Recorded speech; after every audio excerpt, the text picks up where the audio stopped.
So hello everyone, welcome to your YouTube channel it's Keshav learners. आज की इस video में हम करने वाले हैं क्लास 11th की हिस्ट्री का चैप्टर नंबर 1 जो है राइटिंग एंड सिटी लाइफ के इम्पॉर्टेंट क्वेश्चंस। तो वीडियो स्टार्ट करने से पहले, चैप्टर को स्टार्ट करने से पहले हम देख लेते हैं आज का motivational dose. Difficult roads lead to beautiful destinations. तो जितना मुश्किल रास्ता होगा ना, उतनी ही अच्छी, उतनी ही सुंदर जो है आपकी ब्यूटीफुल आपकी डेस्टिनेशन होगी। तो ये मत सोचिए कि ये बात मुश्किल है, मैं इजी पाथ चूज़ करूँगा। नो, हमेशा याद रखना, जितना ज़्यादा डिफ़िकल्ट पाथ होता है उतनी ज़्यादा आपको ब्यूटीफुल डेस्टिनेशन मिलती है। तो आपका जो मन है वो करिए, ना कि किसी के इन्फ्लुएंस में आकर ईजी पाथ्स को चूज़ कीजिए। सो हाँ जी, हम स्टार्ट करते हैं अपना चैप्टर। आज की इस वीडियो में मैं आपको बता देती हूँ हम करेंगे क्या। आज की इस वीडियो में हम करेंगे क्लास 11th की हिस्ट्री के इम्पॉर्टेंट क्वेश्चंस जो आपके एग्जाम्स के पॉइंट ऑफ व्यू से बहुत ज़्यादा इंपॉर्टेंट है और बहुत ज़्यादा क्या 100% चांसेस हैं कि इनमें से आपके एग्जाम में आपको क्वेश्चंस दिखेंगे ही। ठीक है जी, तो स्टार्ट करते हैं अपना आज का चैप्टर बिना टाइम वेस्ट किए। तो आज सबसे पहले वो आपसे पूछ सकते हैं कि what do you know about तुर्क। तो मोस्ट इंपॉर्टेंट क्वेश्चन है ये 8 मार्क्स के अंदर भी आपका क्वेश्चन आ सकता है। मैंने पैराग्राफ फॉर्म में लिखा है, आप इसे पॉइंट की फॉर्म में भी बना सकते हैं। तो देखो, आपने उर्क के बारे में बता देना है कि वो यूफ्रेटस रिवर के बैंक पे सिचुएटेड है और उसकी जो कैपिटल सिटी है वो 2500 किलोमीटर जो है वो थोड़ी सी दूर है। उर्क जो है एक एंशियंट मेसोपोटामियन सिटी है, ठीक है ना। तो हमने बताना कि जो उर्क है वो क्या है, एक मेसोपोटामिया की एक बहुत पुरानी सिटी है और वो एग्जिस्टेंस में कब आई, कब बनी थी ये सिटी, 3000 BC के अंदर। ठीक है जी, तो 3000 BC के अंदर ये बेसिकली हमारी सिटी जो है ये एग्जिस्टेंस में आती है।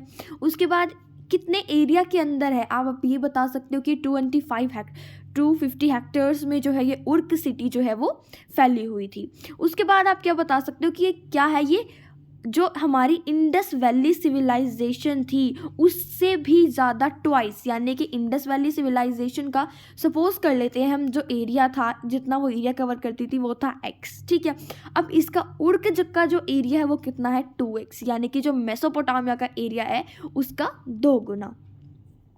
अब ये जो सिटी है ये बनी तो थी 300 BC के अंदर, बट ये एक्सपैंड होना शुरू हुई 2800 BC के अंदर। ठीक है, अब 3000 BC के अंदर ये बनती है बट 2800 BC के अंदर ये एक्सपैंड होती है। अब यहाँ पर देखो, आपको पता ही होगा कि BCE के अंदर हमेशा जो टाइम है वो उल्टा चलता है। ठीक है, तो ये तो आपको आई होप कि बताने की ज़रूरत नहीं होगी। अब इसका जो एरिया है वो 250 हेक्टर्स से 400 हेक्टर तक इंक्रीज हो गया था और वहाँ पर कितने लोग रहते थे, अबाउट 50,000 to 80,000 पीपल्स जो है वहाँ पर रहा करते थे। अब बात आती है इसकी फाउंडर की। तो आप ये बता सकते हो कि इसका जो फाउंडर है वो कौन था, सुमेरियन किंग, यानी कि जो सुमेरियन एक डायनेस्टी थी वहाँ का जो किंग था एनमार्कर, वो इसका फाउंडर था। उसके बाद आप बता सकते हो कि इन्होंने बहुत सारे टेम्पल्स को कंस्ट्रक्ट किया। जो इनकी गॉडेस थी, इनकी गॉडेस का नाम आपसे पूछ सकते हैं 1 मार्कर में, एनाना। ठीक है, ये रखो, ये रहा, ये मोस्ट इंपॉर्टेंट क्वेश्चंस होंगे। उसके बाद यहाँ का जो अनदर फेमस रूलर था वो था बच्चों गिलगामेश। तो आप बता सकते हो कि सुमेरियन किंग एरमार्कर ने इसे फाउंड किया था और एक इम्पॉर्टेंट अनदर रूलर जो था इसका वो कौन था, गिलगामेश। और आपसे ये भी पूछ सकते हैं कि गिलगामेश ने क्या काम किया था। तो हमने बताना है कि जो गिलगामेश है उसने उर्क को अपनी कैपिटल बना लिया था, यानी कि उसका जो एम्पायर था उसको, उसकी जो कैपिटल है उसने उर्क को बना लिया था। उसके बाद आगे भी आपको कुछ पॉइंट्स दिए गए हैं कि वहाँ पर बहुत ज़्यादा टेक्नोलॉजी में प्रोग्रेस हो रहा था उर्क के अंदर। वहाँ पर पॉटर व्हील की इन्वेंशन हुई थी और वहाँ पर एक रेवोल्यूशन चेंज आ गया था टेक्नोलॉजी के फील्ड में। तो एक क्वेश्चन है, मैंने आपको क्वेश्चन प्रोवाइड करना था, मैंने आपको सैम्पल आंसर भी प्रोवाइड कर दिए। अगर आपके पास कोई हेल्प बुक है या फिर अगर आप NCERT से कर रहे हो तो आप वहाँ से भी कर सकते हो, वैसे ये मैंने आपको प्रोवाइड कर दिया है। नेक्स्ट आपसे क्वेश्चन पूछ सकते हैं, मेन क्वेश्चन है ये जो मैं करा रही हूँ, प्लीज़ इनको मिस मत कीजिएगा। चैनल को कीजिए लाइक एंड वीडियो को कीजिए लाइक एंड चैनल को कीजिए सब्सक्राइब।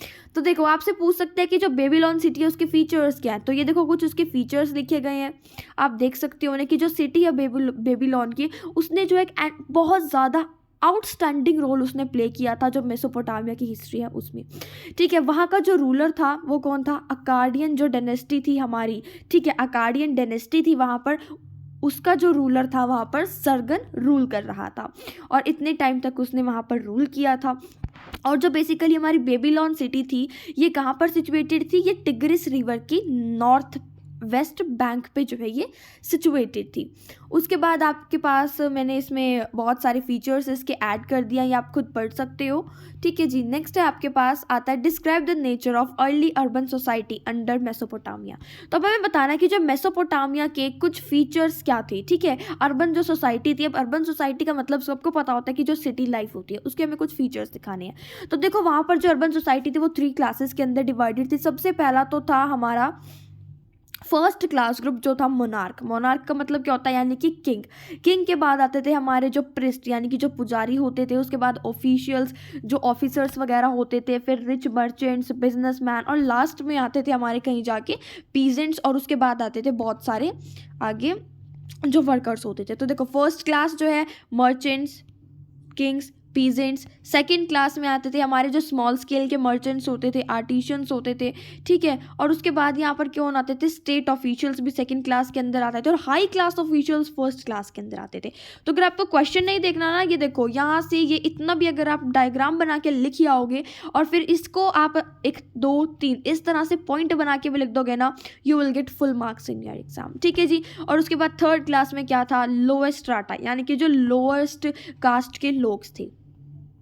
उसके बाद जो लोग थे बहुत ज़्यादा लग्जीरियस लाइफ जिया करते थे फर्स्ट क्लास वाले लोग। ठीक है, बहुत ज़्यादा एक्सपेंसिव क्लोथ्स डालते थे, बहुत अच्छा अच्छा खाना खाया करते थे। और जो सेकंड क्लास के लोग थे ये भी फर्स्ट क्लास की तरह एक लग्जरियस लाइफ जिया करते थे बच्चों। और जो थर्ड स्टेट के लोग थे इनकी जो लाइफ थी वो थोड़ी सी मिजरेबल थी। ठीक है ना, ये क्या करते थे? इनकी जो लाइफस्टाइल थी उनसे थोड़ा कम था, ये थोड़े बेकार से कपड़े डाला करते थे। ठीक है, इतने ज़्यादा क्लोथ्स इनके एक्सपेंसिव नहीं हुआ करते थे।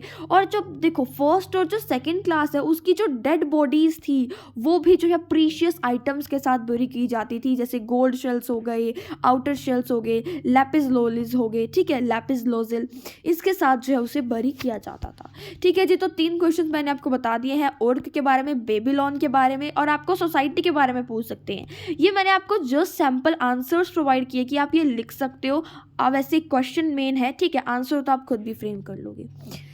नेक्स्ट है आपको बताना है कि जो टेम्पल्स वहाँ पर कंस्ट्रक्ट हो रहे थे। ठीक है, अब उनके कंस्ट्रक्ट होने से कैसे जो है एक्टिविटीज़ इंक्रीज हो गई थी टेम्पल्स के अंदर, मेसोपोटामिया के अंदर। तो देखो जो टेम्पल्स है उन्होंने बहुत ज़्यादा इंपॉर्टेंट रोल प्ले किया है हमारी जो मेसोपोटामिया की हिस्ट्री है उसके अंदर।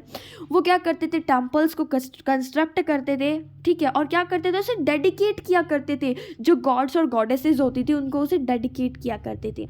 जैसे कि बहुत सारे टेम्पल्स थे जो उनको वो डेडिकेट किया करते थे। किस किस को कुछ नाम दे रखे हैं पर नाना, अन्नू, इनकी, एनाना, ये कौन है? उनकी जो लोकल गॉड गॉडेसेस होते थे उनको बेसिकली ये इन्हें डेडिकेट किया करते थे। और इन 4 ये देखो आपको 4 डाइटीज़ के बारे में बताया हुआ है। इनसे अलग जो जैसे टाउन होते थे वहाँ पर, ठीक है ना, अब ये सिटी है हमारी, कोई भी सिटी है, या फिर छोड़ो ये हमारी मेसोपोटामिया। अब यहाँ पर बेसिकली बहुत सारे टाउन्स होते थे, तो हर एक टाउन की इन से अलग, इन 4 डाइटीज से अलग हर एक टाउन की बेसिकली क्या होती थी? एक अपनी खुद की लोकल डाइटी होती थी। ठीक है, या गॉड गॉडेसेस जिसे हम बोलते हैं उसे वो माना करते थे। अब बेसिकली जो टेम्पल्स थे मेसोपोटामिया के वो छोटे होते थे साइज में। ठीक है, अनबेक्ड ब्रिक्स से वो बनाए जाते थे, और जैसे जैसे टाइम बीतता गया ना वैसे वैसे जो टेम्पल्स हैं उन्होंने भी न्यू शेप लेनी शुरू कर दी। यानी कि पहले तो टेम्पल्स के साइज छोटे होते थे, अब टेम्पल्स के साइज को बढ़ा दिया गया। वहाँ पर जो टेम्पल्स वो बिल्ड करते थे, ठीक है, वो बिलीव करते थे कि जो हमारी जो गॉडेसेस है वो इसके टॉप पर जो है बेसिकली जो हिल टॉप पे वो बनाया करते थे, हिल्स वगैरह पे जैसे। ठीक है, और वो क्या मानते थे कि जो हिल टॉप है इसके ऊपर हमारी जो गॉड गॉडेसेस है वो रिजाइड करते हैं, इसीलिए वो हिल्स पर ही जो है बेसिकली ज़्यादातर टेम्पल्स बनाते थे। और पहले तो देखो पहले छोटे होते थे टेम्पल्स, अनबेक्ड ब्रिक्स के थे, बट अब टेम्पल्स का जो साइज था वो भी इंक्रीज हो गया था और वो बेक्ड ब्रिक्स से बनाए जाते थे। और देखो उनके जो टेम्पल्स थे ना, अब उसमें उसके जो कंस्ट्रक्शन थी उसके अंदर भी चेंजेस आने लग गए थे। ठीक है, बेक्ड ब्रिक से बनते थे वो, और उनका जो साइज़ था वो बड़ा कर दिया गया था। और बेसिकली क्या था, जो उसकी आउटर वॉल्स थी, ठीक है, यानी कि जो उसकी बाहर की वॉल्स थी वो किस तरह से होती थी, कहीं कहीं जगह से वो क्या होती थी, इनवर्ड, यानी कि जैसे सपोज एक टेम्पल की, ये एक टेम्पल है, इसकी वॉल कैसी होती थी, जैसे यहाँ पर इनवर्ड की तरफ वो अंदर कर दी, कुछ यहाँ पर आउटवर्ड, इस तरह से कुछ जो है इनवर्ड आउटवर्ड स्लोप्स के अंदर बेसिकली उनकी जो वॉल्स होती थी वो बेंड होती थी, जो बाहर की वॉल्स होती थी। अब जो टेम्पल्स थे उनका क्या था, वहाँ पर कोर्टयार्ड होता था और उसके साइडों में बहुत सारे रूम्स भी हुआ करते थे, और जो मेन रूम होता था उसके अंदर जो डाइटी की जो इमेज होती थी, यानी उनकी जो गॉड गॉडेसेस है उनकी वहाँ पर इमेज रखी जाती थी, ठीक है। अब बेसिकली वहाँ पर इंक्रीजिंग एक्टिविटीज़ के बारे में आपको मैंने यहाँ पर बता दिया कि वहाँ पर क्या करते थे, वो एक इम्पार्टिंग यानी कि एजुकेशन को इम्पार्ट करने का, एजुकेशन प्रोवाइड करने का एक सेंटर बन गया था। वहाँ पर जो प्रिस्ट थे वो एज अ टीचर्स सर्व करते थे। बेसिकली वहाँ पर क्या था, वहाँ पर जो लैंड जो थी वो टेम्पल्स से अटैच्ड थी, ठीक है ना, यानी कि तो उसे जो है बेसिकली इंडस्ट्रियल पर्पसेस के लिए यूज़ किया जाता था। टेम्पल्स के अंदर बेसिकली गुड्स की सेल परचेज भी वहाँ पर देखो होने लग गई थी। दूसरा क्या है, जो पीपल है वो ऑफर करते थे ग्रेन कर्ड वगैरह अपने जो उनकी गॉड गॉडेसेस जो उनकी डाइटीज होती थी, ठीक है, और क्या करते थे उनके लिए वो सैक्रिफाइस किया करते थे ऑक्स, शिप, गोट, ठीक है, ये सारी चीज़ें। और दूसरा क्या था, जो टेम्पल है वो एक सेंटर बन चुके थे एंटरटेनमेंट का भी, और एक कॉमन प्लेटफॉर्म बन चुका था जहाँ पर लोग आते थे और बातें वगैरह करते थे। नेक्स्ट आपको इंपॉर्टेंट क्वेश्चन है गिलगामेश, हमें इसके बारे में डिटेल में बताना। तो बेसिकली गिलगामेश ना एक रूलर होता है। तो हाँ जी, देखो मैंने आपको ये तो बता दिया कि टेम्पल्स की कंस्ट्रक्शन के अंदर भी कुछ चेंजेस आ गए थे, ठीक है, उसका जो साइज़ जो है वो बड़ा हो चुका था और बेक्ड ब्रिक्स से उसे बनाया जाता था। और दूसरा क्या था, जो उसकी वॉल्स थी, आउटर वॉल्स, ठीक है, वो क्या थी, इनवर्ड और आउटवर्ड बैंड होती थी। अब इनवर्ड और आउटवर्ड बैंड होने का मतलब मैंने आपको बता दिया अभी कि इस तरह से कहीं जगह पर वो इनवर्ड होती थी और कहीं पर वो आउटवर्ड होती थी। तो ये टेम्पल्स थी। उसके बाद एक्टिविटीज़ भी मैंने आपको बता दिया कि कौन कौन सी एक्टिविटीज़ वहाँ पर होती थी। एजुकेशन इम्पार्ट की जाती थी वहाँ पर, इंडस्ट्रियल पर्पसेस के लिए उसे यूज़ किया जाता था, सेल परचेजेस होते थे गुड्स के, पीपल जो है सामान ऑफर करते थे उन्हें आकर, एक बेसिकली कॉमन प्लेटफॉर्म बन चुका था जहाँ पर लोग आते थे और मिलते थे। नेक्स्ट जो गिलगामेश है इसके बारे में आपको बता रहा हूँ। तो देखो गिलगामेश ना एक रूलर थे, मैं आपको बेसिकली बता देती हूँ। तो उनका एक दोस्त था, ठीक है, वो क्या होता है, वो बेसिकली उसकी डेथ हो जाती है। तो जो गिलगामेश है वो क्या करते हैं, वो अपने जो रूलर आगे सैनिक होते हैं उन्हें भेजते हैं कि जाओ पता कर क्या हो कि उसकी जो मृत्यु का कारण था वो क्या था और वो कहाँ है, ठीक है। तो बेसिकली ये बहुत जगह पर उन्हें घुमाते हैं कि ढूंढ के आओ वो कहाँ है। तो बेसिकली बहुत सारी चीज़ें होती है, ठीक है ना। तो बाद में इनको जाके पता चलता है कि ये तो एक क्या है, ये एक नेचुरल प्रोसेस है, ये जो हर किसी के साथ होना है, ठीक है। और जब मैन है वो इमॉर्टल नहीं हो सकता, क्योंकि इन्होंने इस पे भी फोकस किया था कि ये पता करना चाहते थे कि जो मैन है वो इमॉर्टल कैसे हो सकता है, ठीक है। तो बेसिकली ये था, ये आप खुद पढ़ सकते हो बच्चों, मैंने आपको इसकी स्टोरी जो है वो बता दी है। नेक्स्ट है उसके बाद आपको कुछ सिमिलैरिटीज़ और डिफरेंसेस बताने हैं इंडस वैली के अंदर और जो मेसोपोटामिया है एज अ सिविलाइजेशन उसके अंदर। तो बेसिकली मैं आपको डिफरेंसेस और सिमिलैरिटीज़ दोनों ही बता देती हूँ। तो देखो जो इसकी सिमिलैरिटीज़ है वो क्या, जिस ये दोनों की दोनों जो सिविलाइजेशन है, basically Indus valley civilization Indus river पे थी और मेसोपोटामिया सिविलाइजेशन टिग्रिस और यूफ्रेटस रिवर पे थी, यानी कि दोनों की दोनों रिवर्स के बैंक्स पे थी। और दोनों को इनकी टाउन प्लानिंग के लिए जाना जाता है। इसमें जो है बेक्ड ब्रिक्स कंस्ट्रक्शन के लिए यूज़ होती थी। उसके बाद ही कुछ डिफरेंसेस आपको दिए हुए हैं। यहाँ पर क्या था, यहाँ पर टाउन प्लानिंग बहुत ज़्यादा उसका लैक था, यहाँ पर एक्सीलेंट टाउन प्लानिंग थी, यहाँ पर स्ट्रीट्स नैरो थी, यहाँ पर वाइड थी, यहाँ पर कोई भी यूनिफॉर्मिटी नहीं फॉलो होती थी, यहाँ पर यूनिफॉर्मिटी फॉलो होती थी। यहाँ पर ड्रेनेज सिस्टम नहीं था इतना एफिशिएंट मेसोपोटामिया के अंदर, बट वो जो हमारी इंडस वैली सिविलाइजेशन है वहाँ पर जो इसका ड्रेनेज सिस्टम था वो बहुत ज़्यादा अच्छा था। नेक्स्ट आपको पूछ सकते हैं क्वेश्चन, बहुत इंपॉर्टेंट क्वेश्चन आए सारे, एक भी प्लीज़ मिस मत करना। और अगर आपने ये इतने क्वेश्चंस कर लिए so you will get sufficient marks in this chapter.